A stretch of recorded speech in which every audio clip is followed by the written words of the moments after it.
Mutluyum, sevinçliyim ama bir yandan da öfkeliyim. Yani bu adalet sistemine karşı bir öfkem var.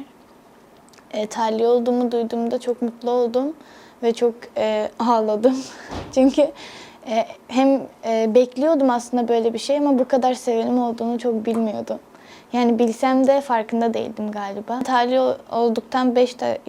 Tahliye olduğumu duyduktan sonra beni direkt aşağı indiklerinde zaten avukatım çıktığında bayağı böyle zılgıt sesidir, alkış sesidir hepsini duydum ben ve çok mutlu oldum. Yani çok değişikti. Ring aracında giderken de böyle bir garip hissediyordum, bir özgürdüm yani. Yani 1-2 saat sonra özgür olacaktım, artık cezaevinde kalmayacaktım. Yani hiçbir çocuğun bunu yaşamaması gerekiyor çünkü biz çocuğuz yani adı üstünde, bir yetişkin daha değiliz. 18 yaşımızı bile geçmemiş. 18 yaşımızı geçsek bile bu bir suç değil yani.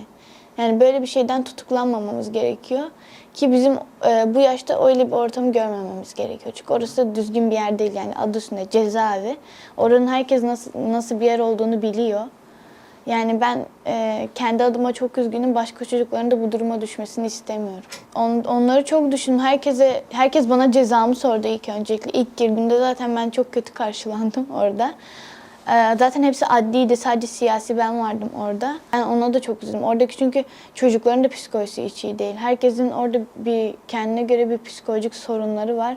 Yani çıkmak için çabalıyorlar, çıkamıyorlar. Cezaları var, düşündükçe kafayı yiyorlar orada. Yani ağlıyorlar, sızlıyorlar. Herkesinki şey kötü yani orada psikolojisi. Evde değildim. Aşçılık yarışmasındaydım ben İzmir'le bölgesinde. Normalde benim okulum Sarnıç'ta, evime 1 saat 2 saat uzaklıkta. Ben evime yakın olan bir okulda genel olarak bütün İzmir o okulda toplanıyordu, bütün İzmir okulları. Ben oradaydım. Yarışmada tabağımı çıkartacağım zaman zaten babam beni aradı. Tam da şef karşımdaydı. Babam beni aradı, dedi ki kızım dedi sen polisler eve geldi dedi. Senin bir şeyden haberin var dedim. Baba hayır hiçbir şeyden haberim yok dedi. Tamam dedi, abini göndereceğim dedi. Seni alsın emniyete gidin beraber dedi. Abim geldi. Biz beraber emniyete gittik. Sonra beni adliyeye sevk ettiler. Benim de o gün zaten sınavım vardı akşam 6'da. Ben savcıya sınavımın olduğunu, okul okuduğumu söyledim. Hem sınavım vardı hem yarışmam vardı o gün. Beni yarışmadan aldılar zaten.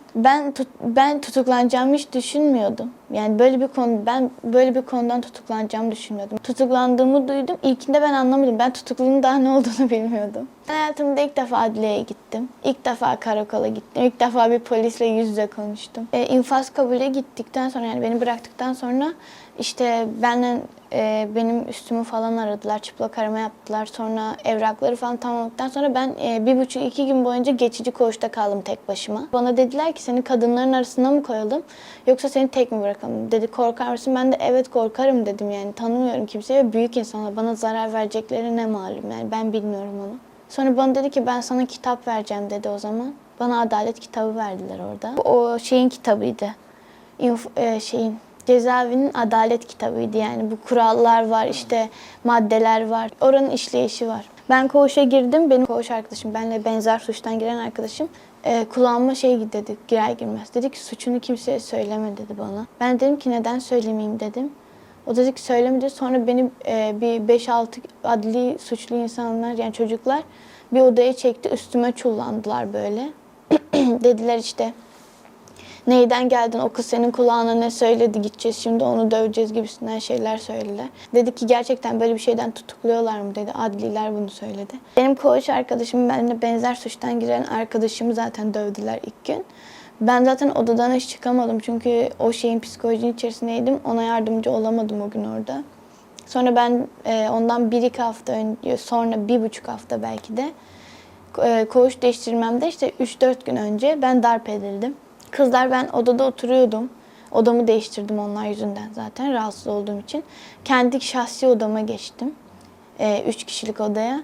Kızlar beni çağırdılar dediler ki işte gel seninle bir lavaboda konuşacağız. 3 tane kız adli suçlular. Ben de dedim acaba bir şeylere ihtiyacı var büyük ihtimalle beni çağırıyorlar. Lavaboya gittim ben de. Bana dediler işte sen bizim hakkımızda kötü konuştun.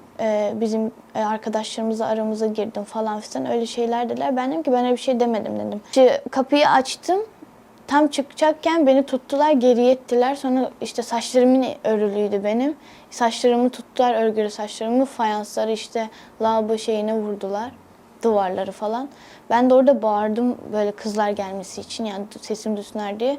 İşte yumruktur, tekmedir, işte 3 kişi bildiğiniz böyle düşmanını döver gibi dövdüler beni orada.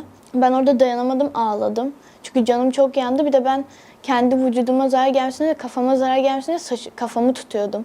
O sırada kafamı tuttuğum için ellerim falan duvara geldi böyle. Ellerim morardı zaten o gün. Sonra ben söylemedim, beni tehdit ettiler. Bana dediler ki işte bak sana bir şey yapsak bile bunu kimseye söylemeyeceksin. Yoksa seni daha kötü döveriz gibisinden dediler. Vücudumda zaten bayağı ağrılar vardı. Ben ağlamaktan artık bir hal olmuştum. Yani canım çok yanıyordu ve çok üzüldüm o duruma düştüğüme. Psikolojim zaten iyi değildi. Onu yaptıktan sonra daha kötü oldum ben. Avukatım geldi, avukatıma söyledim. Ondan birkaç gün sonra da ailem geldi zaten. Ailem elimdeki darp izlerini zaten gördüler. Ben aileme söyledim. Ailem zaten o gün avukatımla birlikte, avukatım da zaten şikayetçi falan olmuş. Hep kitap okuyordum ya da şarkı söylüyordum. Kızların saçını örüyordum hep. Her gün kızların saçlarını örüyordum. Diyordum gelin saçlarınızı öreceğim. Ben zaten ilk girdiğim günden beri kendime söz vermiştim. Demiştim ki ben buradan çıkana kadar her gün saçımı öreceğim. Hiçbir gün saçımı açık kimse görmeyecek demiştim. Çünkü saç örmenin bir suç olduğunu ben düşünmüyorum. Yani normal günlük hayatta bir insan nasıl saçını örüyorsa ben de öyle örüyorum. Bunun ceza olduğunu da düşünmüyorum. Yani bana çok garip geldi bu. Şimdi benim cezaevinde biriktirdiğim param vardı. Ben 8 Mart'a çok katılmak istiyordum. Ben her sene zaten 8 Mart'a katılıyorum. Ben 3 Mart'taki mahkememde, yani bu 2 gün önceki mahkememde şey demiştim avukatıma.